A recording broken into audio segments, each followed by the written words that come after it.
ऐसे लोकसभा के चुनाव में अब कुछ महीनों का ही समय बचा हुआ है। जौनपुर में चर्चा का बाजार गर्म है कि क्या आईएएस अभिषेक सिंह जौनपुर से लोकसभा का चुनाव लड़ सकते हैं। जिस प्रकार से आईएएस अभिषेक सिंह समाज का काम कर रहे हैं, घूम टहल रहे हैं, फिर रहे हैं, लोगों की समस्याएं सुन रहे हैं, इसको देख करके ऐसा ही लगता है कि आईएएस अभिषेक सिंह लोकसभा का चुनाव भारतीय जनता पार्टी से चुनाव लड़ सकते हैं। जौनपुर से आईएएस अभिषेक सिंह के भाजपा से लोकसभा चुनाव लड़ने की इस बल को हवा तब मिली जब इनकी रक्षा मंत्री राजनाथ सिंह से मुलाकात हुई। ऐसे अभी तक आईएएस अभिषेक सिंह इस बात को नकारते रहे हैं। उन्होंने कहा कि एक आईएएस होने के नाते राजनेताओं से हमारा मिलना जुलना होता रहता है। लेकिन दूसरी बात यह है कि इस बात को और हवा तब मिला, अभी 22 जनवरी को राम मंदिर का प्राण प्रतिष्ठा हुआ है। उसके बाद से आईएएस अभिषेक सिंह ने जब राजनाथ सिंह से मुलाकात की तो जौनपुर से अयोध्या धाम के लिए निषाद रथ बस सेवा चलाने का आह्वान किया और उसके कुछ ही दिनों के बाद जौनपुर से निषाद रथ बस रवाना हुई और जिसको हरी झंडी आईएएस अभिषेक सिंह ने दिखाया था। इसके साथ ही साथ अभी कुछ महीने पहले की अगर हम बात करें तो लगभग 3 से 4 महीने पहले जौनपुर में गणेश उत्सव मनाया था और उस गणेश उत्सव में आईएएस अभिषेक सिंह ने कई नई नामचीन नामी ग्रामी बॉलीवुड सितारों को बुलाया था, जिसमें सुनील शेट्टी से लेकर के भोजपुरिया एक्टर भी उसमें कई लोग पहुंचे थे। उसमें कुछ गानों को लेकर के विवाद भी हुआ था।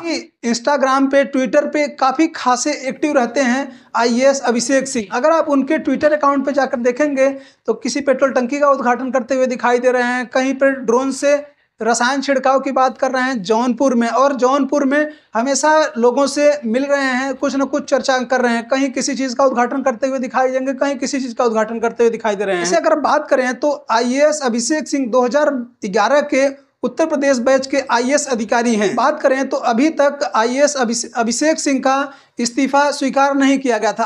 अभिषेक सिंह चर्चा में तब आए जब 2022 के गुजरात के विधानसभा चुनाव में अभिषेक सिंह को ऑब्जर्वर बनाया गया था। सरकारी गाड़ी के सामने एक फोटो लेते हुए उसको सोशल मीडिया पर शेयर किया था, जिसके बाद से चुनाव आयोग ने संज्ञान में लिया और उनको गुजरात के विधानसभा चुनाव में पर्यवेक्षक पद से हटा दिया था। उसके बाद से वो गायब दिख रहे थे और कई बार उनको ड्यूटी पर न आने की वजह से फरवरी 2023 में अभिषेक सिंह को निलंबित कर दिया गया। उसके बाद से अभिषेक सिंह ने अक्टूबर 2023 में अपना इस्तीफा भेज दिया था, लेकिन अभी भी उनका इस्तीफा स्वीकार नहीं किया गया। बड़ी बात यह है कि जौनपुर में क्या ठाकुर बनाम ठाकुर का मुकाबला होगा कि बाहुबली धनंजय सिंह भी तैयारी कर रहे थे और यह कहा जा रहा था कि धनंजय सिंह इंडिया गठबंधन से चुनाव लड़ सकते हैं। धनंजय सिंह जेडीयू जो नीतीश कुमार की जो पार्टी है उसके महासचिव हैं और 28 जनवरी को पलटी मार जाने पर, क्योंकि बिहार में नीतीश कुमार और आरजेडी लालू प्रसाद यादव की पार्टी का गठबंधन था, उसके बाद से उन्होंने पलटी मार करके भारतीय जनता पार्टी से गठबंधन कर लिया। उसके बाद से ही अब संभावना यह जताई जा रही है कि धनंजय सिंह की 2009 में बसपा से सांसद रह चुके हैं जौनपुर से, अब वह इंडिया गठबंधन से चुनाव लड़ेंगे या भारतीय जनता पार्टी से। लेकिन जिस प्रकार से अभिषेक सिंह अपना